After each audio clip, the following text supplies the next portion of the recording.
Number 4 سورۃ النساء آیت نمبر 75 تفسیر اللہ من الشیطان الرجیم بسم اللہ الرحمن الرحیم وما لکم لا تقاتلون فی سبیل اللہ اور تمہیں کیا ہو گیا ہے لا تقاتلون فی سبیل اللہ نہیں جہاد کرتے ہو اللہ کی راہ میں والمستضعفین اور ان لوگوں کے لیے جو مغلوب ہیں من الرجال والنساء مرد اور عورتیں والولدان اور لڑکے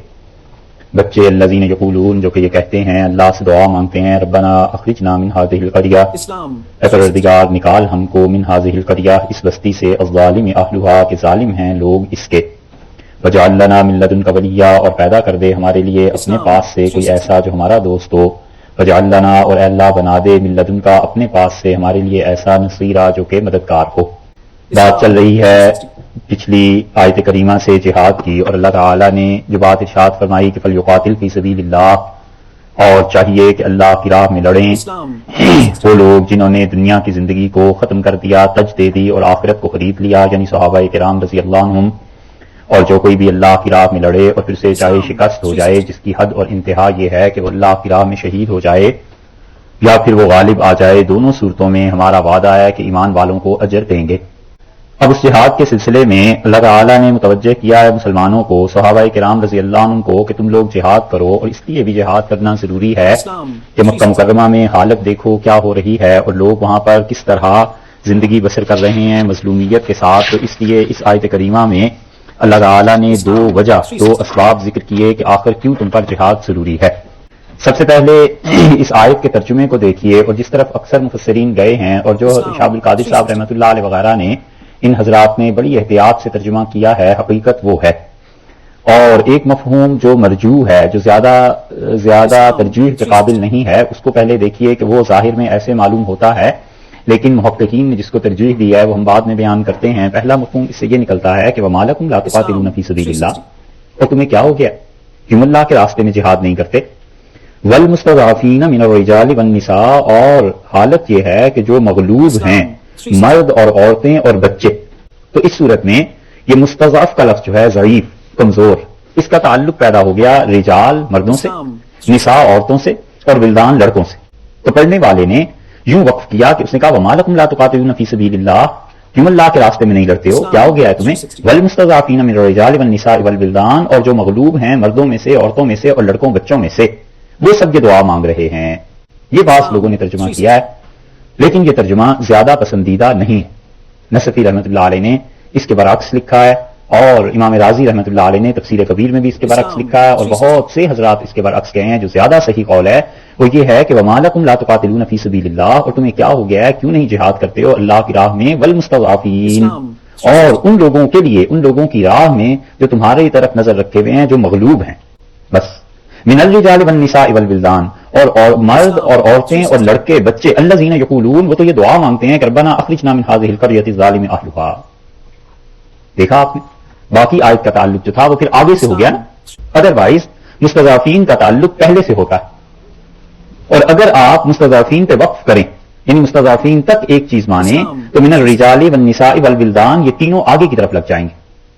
اور اگر جو صورت زیادہ اچھی نہیں ہے فی سبیل اللہ پر رک جائیں تو والمستضعفین من الرجال والنساء والولدان الذین یقولون یہ بن جائے گی عبارت دونوں کا فرق سمجھے اس لیے یہ جو عبارت ہے زیادہ واضح ہے کہ وما لکم لا تقاتلون فی سبیل اللہ والمستضعفین بس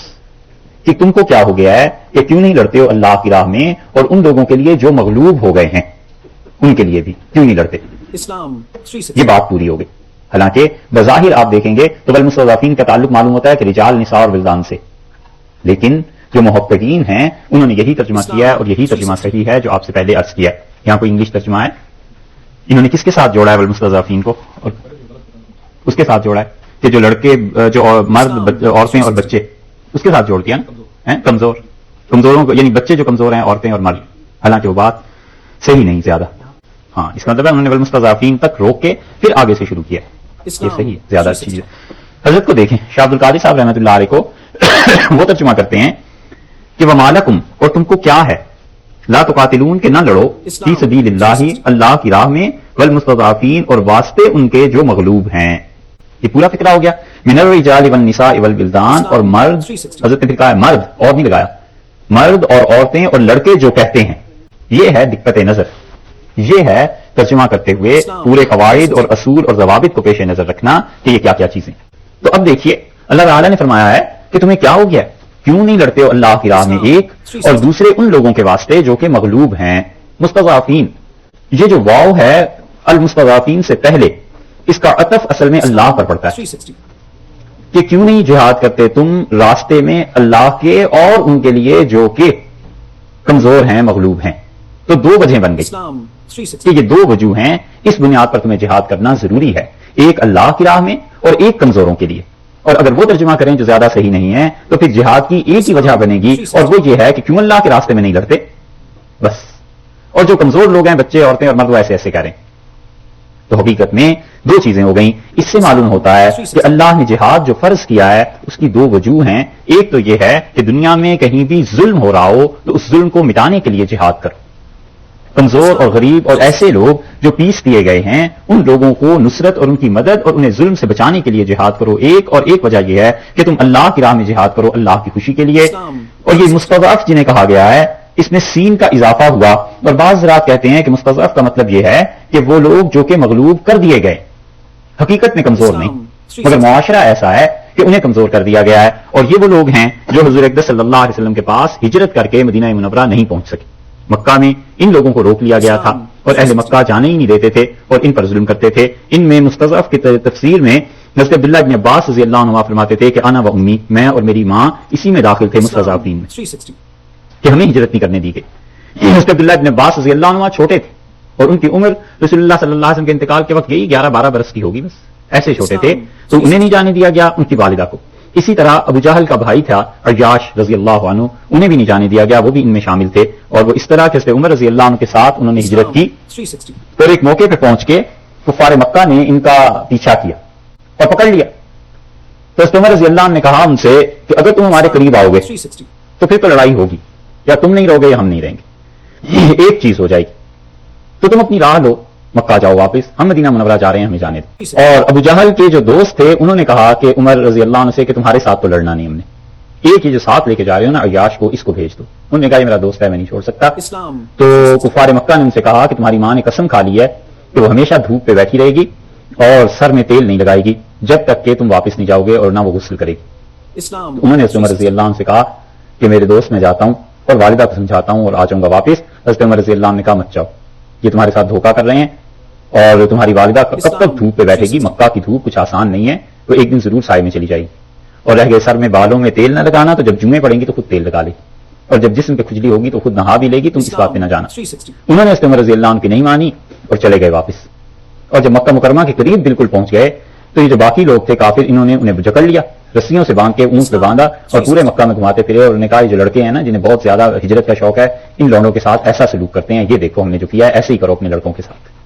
اور پھر انہیں جانے نہیں دیا۔ وہ ان میں شامل تھے جو مستضعف تھے، ابو جندل رضی اللہ عنہ شامل تھے، ابو جندل ابن سہل، اور ابو جندل جو تھے وہ حضور اقدس صلی اللہ علیہ وسلم کے پاس اس حال میں آئے کہ بیڑیاں ان کے پاؤں میں پڑی ہوئی تھیں، اور انہوں نے آ کے رسول اللہ صلی اللہ علیہ وسلم کو دکھایا بھی کہ یہ سب چیزیں ہیں، اور معاہدہ ابھی لکھنا شروع کر رہے تھے حدیبیہ کا، اور حدیبیہ کے معاہدے کے لکھنے کی ابتدا میں وہ آ گئے، اور انہوں نے اپنے زخم دکھائے مسلمانوں،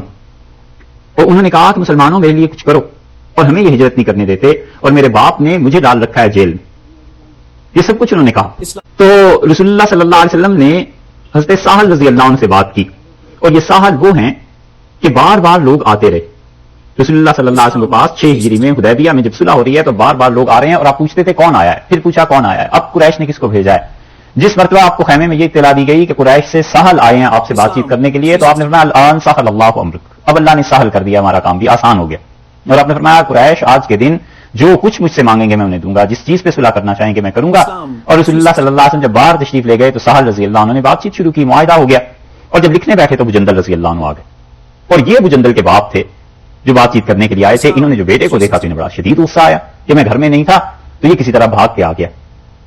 اور انہوں نے اپنی بیٹیاں سب چیزیں لوگوں کو دکھائیں کہ میرے ساتھ یہ ظلم ہو رہا ہے، اور بیٹھ کے تو رسول اللہ صلی اللہ علیہ وسلم نے فرمایا سہل یہ تمہارا بیٹا ہے اور ابھی تک کوئی معاہدہ نہیں ہوا، یہ ہجرت کرنا چاہتا ہے، اسے جانے دو۔ انہوں نے کہا ہرگز نہیں۔ یہاں تک بات بڑھی کہ رسول اللہ صلی اللہ علیہ وسلم نے جب چند مرتبہ کہا تو سہل اٹھ کھڑے ہوئے اور انہوں نے کہا معاہدہ ہو گئی اس وقت جب میرا بیٹا بھی واپس جائے گا، اگر آپ کو معاہدہ نہیں کرنا تو نہ صحیح، میں اپنے بیٹے کو لے کے چلا جاتا ہوں۔ تو رسول اللہ صلی اللہ علیہ وسلم نے فرمایا سہل صبر کرو، ان کو نہ ابو جندل رضی اللہ عنہ کو کہا کہ تم صبر کرو بیٹے کو، اور حضرت عمر رضی اللہ عنہ نے آہستہ سے اپنی تلوار سرکا دی ان کی طرف، کہ مطلب وہ ہاتھ اٹھائے تلوار لے اور مارے کسی کافر کو، لڑائی شروع ہو جائے گی تو پھر ہم بھی دیکھیں گے. اور یہ بات رسول اللہ صلی اللہ علیہ وسلم نے دیکھ لی اور حضرت عمر رضی اللہ عنہ کو ڈانٹا کہ تم کیا کر رہے، اور ابو جندل رضی اللہ عنہ کو واپس جانا پڑا. اور ابو جندل رضی اللہ عنہ وہاں سے پھر بھاگے ہیں مکہ مکرمہ سے اور ایک اور جگہ ہجرت کر کے چلے گئے جہاں قریش مکہ سفر میں جایا کرتے تھے، غالباً حبشہ کی قریبی جگہ تھی، حبشہ تھا، بہرحال وہاں چلے گئے. اب جو کفار مکہ سارے اس راستے سے گزرتے تھے تو یہ چند ایک دوست وہاں جمع ہو گئے، وہ کافروں کو یرغمال وہاں بنا لیتے تھے. انہوں نے کہا تم ہمارے قابو میں. تو اہل مکہ نے پھر پیغام بھیجا رسول اللہ صلی اللہ علیہ وسلم کو کہ ابو جندل کو وہاں سے بلا لیں اور ہم اسے واپس نہیں لیں گے. یہ کئی ایک لوگ تھے جنہیں اہل مکہ نے باندھ کے رکھا ہوا تھا، ان میں یہ سلمہ ابن ہشام بھی تھے، ولید ابن ولید بھی تھے، بہت سے صحابہ کرام رضی اللہ عنہم تھے. اللہ نے فرمایا یہ لوگ ہیں جو مغلوب ہیں اور ان کی خاطر لڑو، ان کی وجہ سے جہاد کرو. من الرجال مرد ہیں، والنساء اور عورتیں ہیں، اور اس کے ساتھ ساتھ کون ہیں، والولدان اور چھوٹے بچے ہیں.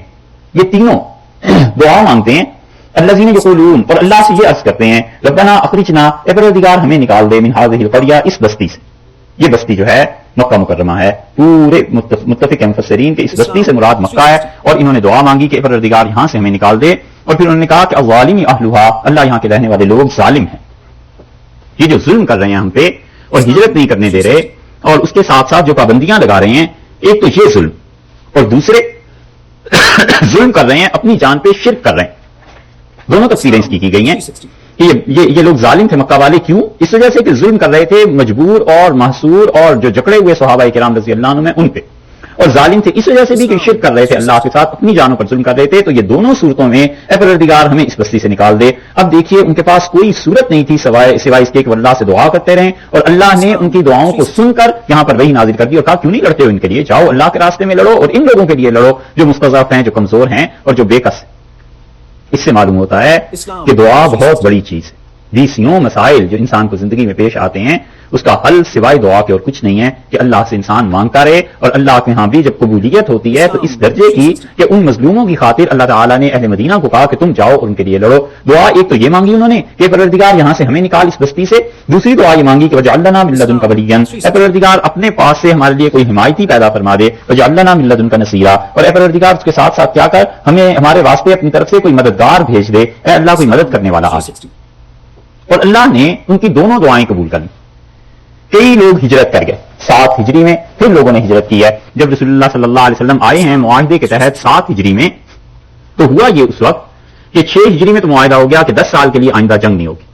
اور یہ اتنی بڑی کامیابی تھی رسول اللہ صلی اللہ علیہ وسلم کی کہ جب حدیبیہ سے آپ واپس جا رہے تھے تو آپ نے حضرت عمر رضی اللہ عنہ کو بلایا اور آپ نے فرمایا عمر اللہ نے مجھ پہ آیات نازل کی ہیں اور اللہ نے کہا ہے کہ آپ کو کھلی ہوئی فتح ہم نے دے دیا، انا فتحنا لک فتحا مبینا، اور یہ فتح مبین آ گئی.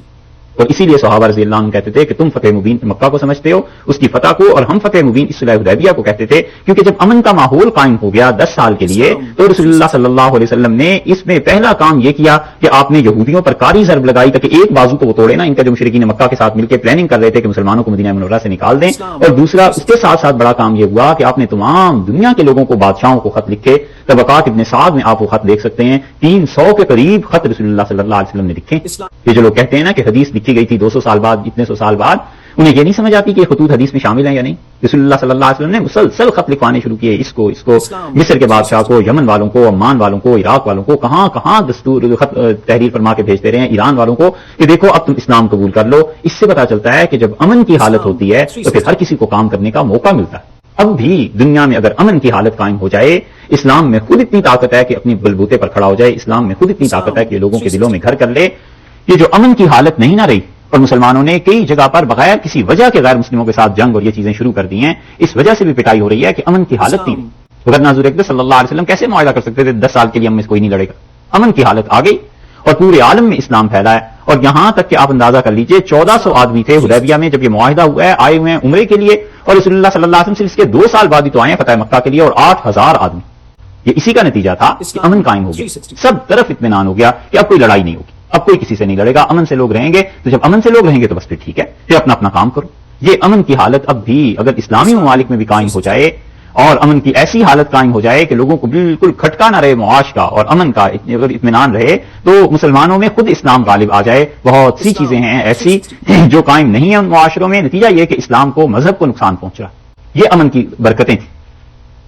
تو 2 دعائیں انہوں نے مانگی، ایک تو یہ کہ اللہ ہمیں نکال یہاں سے، نکلے ہیں یہ. پھر کیا ہوا جب امن قائم ہو گیا 6 ہجری میں، 7 ہجری میں رسول اللہ صلی اللہ علیہ وسلم خود تشریف لائے ہیں عمرہ کرنے کے لیے اور 3 دن مکہ مکرمہ میں رہے ہیں. اور وہ جو عمرہ آپ نے کیا ہے کفار مکہ نکل گئے تھے اور دور جا کے انہوں نے دیکھا اور جو پروپیگنڈا انہوں نے کیا ہوا تھا کہ مسلمان بڑے کمزور ہو گئے ہیں، چلنا ان کے لیے دشوار ہے، یہ چیزیں، تو رسول اللہ صلی اللہ علیہ وسلم طواف کرنا اور ذرا اکڑ کے صحیح طرح چکر لگاؤ بیت اللہ کے تاکہ کافر تمہیں دیکھیں تو انہیں پتہ چلے مسلمان کمزور نہیں.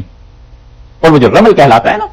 کہ بیت اللہ کے پہلے 3 چکروں میں اچھی طرح قدم جما کر چلنا، وہ اسی وقت کی سنت ہے. اور یہ بھی یاد رکھنا چاہیے کہ جس طرح پہلے 3 چکر میں رمل اچھی طرح پہلوانوں کی طرح چلنا یہ سنت ہے، پہلے 3 چکروں میں یہ اور آخری 4 چکروں میں اسے چھوڑ دینا بھی سنت. بعض لوگ 7 چکروں میں ایسے کرتے ہیں، یہ نہیں ہے. حضرت عمر رضی اللہ عنہ نے اپنے زمانے میں ایک مرتبہ فرمایا خلافت میں کہ اب تو وہ دور رہا نہیں رسول اللہ صلی اللہ علیہ وسلم کا اور اب نہ ضرورت رہی ہے کسی کو دکھانے کی کہ ہم مسلمان بڑے قوت والے ہو گئے ہیں، تو کیا ہم یہ رمل چھوڑ نہ دیں؟ اور پھر خود ہی اپنے آپ سے کہنے لگے کہ نہیں عمر، جو رسول اللہ صلی اللہ علیہ وسلم کرتے رہے ہیں بس وہی کریں، ہماری سمجھ میں آئی یا نہ آئے. یہ ہے وہ چیز کہ انسان ہر حکم کی علت اپنی عقل سے دریافت نہیں کر سکتا، اور سمجھ آ بھی جائے تو ابھی رسول اللہ صلی اللہ علیہ وسلم کے جو افعال ہیں اب ان کو منسوخ کون کر سکتا ہے؟ شریعت میں خلل آ جائے گا اس سے. تو اس لیے 7 ہجری میں یہ ہوا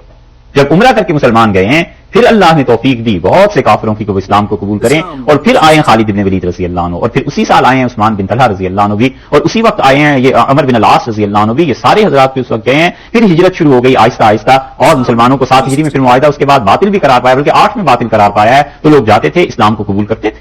تو ایک چیز تو یہ ہوئی کہ اللہ نے ان کی دعا قبول کی اور وہ لوگ نکلے ہیں ہجرت کرنے کے لیے بعد میں. اور حضرت عباس رضی اللہ عنہ حتیٰ کے گئے ہیں اور رسول اللہ صلی اللہ علیہ وسلم سے انہوں نے پوچھا کہ اللہ کے رسول میری ہجرت، اور میں تو آخری آدمی آیا ہوں شاید مکہ سے. آپ نے فرمایا میرے چچا جس طرح اللہ نے نبوت مجھ پہ ختم کر دی، ہجرت آپ پہ ختم ہو گئی. تو ان کے بعد کوئی مہاجر نہیں ہوا. اور پھر رسول اللہ صلی اللہ علیہ وسلم ہی آئے ہیں فتح مکہ کے لیے. بس کافروں میں سے دم خم نہیں رہا، حتیٰ کہ جب رسول اللہ صلی اللہ علیہ وسلم حدیبیہ میں آئے اور انہوں نے روکا ہے کہ آپ عمرہ نہیں کر سکتے، بالکل پہلے 1-2 دن میں جو لڑائی کی کیفیت تھی، تو آنظر صلی اللہ علیہ وسلم نے ایک جملہ فرمایا. اس جملے کو ذرا دیکھو. آپ نے فرمایا، اور ایسا جملہ کہا ہے کہ کاش ہمارے حکمران اس ایک جملے سے عقل لیتے. آپ نے فرمایا کہ ان جنگوں نے قریش کا بیڑا غرق کر دیا، اور ان کی وجہ سے حالت یہ ہو گئی ہے کہ یہ فاقے کرنے پہ مجبور ہو گئے ہیں، مگر ان کی لڑائی کا شوق ان کے دل سے نہیں نکلتا پھر، کیونکہ جنگ میں تو پیسہ خرچ ہوتا ہے. اب بھی کئی ممالک ایسے ہیں فوج کو مضبوط کیے چلے جا رہے ہیں. ارے بھی لڑنا کس سے ہے اور کس بنیاد پر جنگ ہونی ہے؟ تو حضور اکرم صلی اللہ علیہ وسلم نے فرمایا کہ ان کو اتنا شوق ہے قریش کو لڑائی کا کہ بھوکے ہو گئے ہیں، پر انہیں لڑنا ضرور ہے، اور اگر یہ لڑیں گے ہم بھی لڑیں گے. یہ ابتدائی طور پہ ایسی باتیں ہوئی تھیں. اور اس کے بعد رسول اللہ صلی اللہ علیہ وسلم نے معاہدہ کیا. دوسری دعا انہوں نے مانگی اور ان کا وجعل لنا من لدنک ولیہ، اے پروردگار اپنے پاس سے ہمارے لیے کوئی حمایتی بھیج دے، وجعل لنا من لدنک نصیرا، اور اللہ اپنے پاس سے ہمارے لیے کوئی مددگار بھیج دے. یہ چیز ان کی دعا دوسری بھی اللہ نے سن لی اور پوری ہوئی. جب مکہ مکرمہ فتح ہوا ہے تو رسول اللہ صلی اللہ علیہ وسلم نے حضرت عطاب ابن اسید رضی اللہ عنہ کو وہاں پر مقرر کر دیا تھا حکمران، اور رسول اللہ صلی اللہ علیہ وسلم نے فرمایا تم رہو اور فلاں آدمی بھی تمہارے ساتھ رہے اور تم اہل مکہ کو قرآن کی تعلیم دینا. تو اہل مکہ کے لیے یہ مقرر کیے گئے تھے حضرت عطاب رضی اللہ عنہ، اور ان کی عمر اس وقت 17 سال تھی. بالکل نیا علاقہ فتح ہوا تھا سارا، اور اس کی حکمرانی، اس پہ امارت رسول اللہ صلی اللہ علیہ وسلم نے حضرت عطاب رضی اللہ عنہ کو دی. یہ یحییٰ بن اقسم ایک بزرگ تھے، وہ گئے عباسی خلفاء کے دور میں، انہیں بصرہ کی قضا ملی تو ان کی عمر 19 برس تھی. تو 19 برس عمر تھی اور جسم ان کا کمزور تھا، صحت بھی کچھ ایسی نہیں تھی، اور چہرے پہ بال بھی سارے بھی نہیں آئے تھے. تو جب قاضی ہو کے بصرہ پہنچے حکومت کی طرف سے تو لوگ آتے تھے اور ہنستے تھے دیکھ دیکھ کے کہ یہ اس عمر کا بچہ اور ہمارا قاضی آ گیا شہر کا. تو کسی نے آگے بڑھ کے ان سے پوچھ ہی لیا کہ آپ قاضی صاحب آپ کی عمر کتنی ہے؟ تو کہنے لگے رسول اللہ صلی اللہ علیہ وسلم نے عطاب کو چھوڑا تھا نا مکہ مکرمہ میں، جس عمر میں اس سے 2 سال بڑا ہوں. تو لوگوں نے کہا یہ لڑکا ذہین ہے. مطلب یہ کہ وہ انہوں نے کہا میں 19 برس کا ہوں، تو 17 برس کے تھے رسول اللہ صلی اللہ علیہ وسلم نے انہیں وہاں چھوڑا تھا مکہ میں. یہ دوسری دعا اس طرح ان کی قبول ہوئی، اور اللہ نے فرمایا ہے کہ تمہیں کیا ہو گیا، کیوں نہیں لڑتے ہو اللہ کی راہ میں، اور ان کے لیے جو کمزور ہیں، اور کمزوروں کی دونوں دعائیں اللہ نے قبول کر لی. اس سے وہی بات معلوم ہوئی جو ابھی عرض کیا ہے کہ بعض مسائل کا کوئی حل نہیں ہوتا سوائے اس کے کہ بندہ اللہ سے مانگتا ہی رہے، اور اللہ تعالیٰ جب دعا قبول فرما دیتے ہیں تو پھر ایسے اسباب پیدا کر دیتے ہیں کہ مسائل حل ہو جاتے ہیں.